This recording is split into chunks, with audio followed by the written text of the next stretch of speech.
मौरी भनेपछि चाहिँ यत्तिको हुनुपर्छ है साथी। यस्तो राम्रो छ कि कसम भनेको है, कति राम्रो छ यार।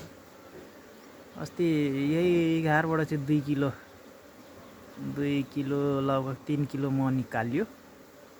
मानु 3 किलो चाहिँ यही घरबाटै थियो, यही एउटै घरबाट। यति राम्रो घर भयो कि यो आफै आएको है। फेरि यो चाहिँ आफै आएको हो। अहिले 3 महिना भयो यो आएको, 3 महिना भयो। यति राम्रो छ हेर्नु त साथीहरू। या मौरी भने चाहिँ यत्तिको चाहिँ हुनुपर्छ क्या। अब सिजन त खासै छैन, सकिहाल्यो है। सिजन थियो भने चाहिँ एकदम राम्रो हुन्थ्यो।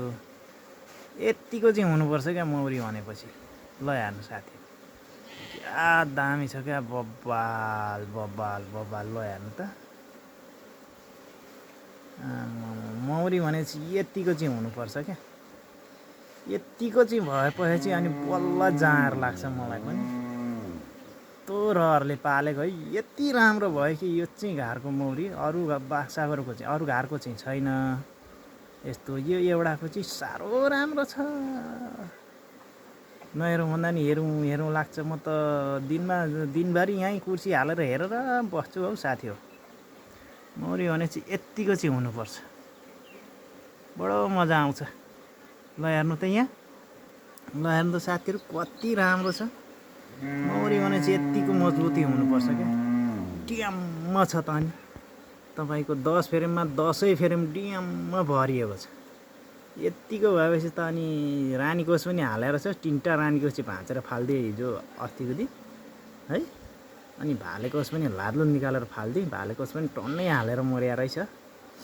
अनि भालेकोष निकालेर फालिदिएँ, अनि रानीकोष भाँचेर फ्याँकिदिएँ। त्यही हो। यत्रो निस्किँदा नि भाले चाहिँ निस्किएको छैन भने चाहिँ भाले चाहिँ खासै छैन क्यारे। अब एउटा दुइटा चाहिँ देखाएको थियो अघि सुरुमा। मौरी भने चाहिँ यत्तिको चाहिँ हुनुपर्छ है साथीहरू। मह खाने हो भने चाहिँ। यति भालेकोष हाल्यो भने चाहिँ मह खानु पाइँदैन भनेर साथीहरूले पनि भन्ने गर्थे है।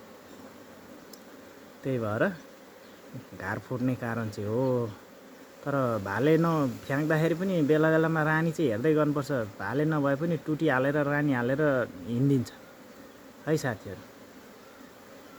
ल त यत्तिको भएपछि चाहिँ बडो मजा आउँछ। लु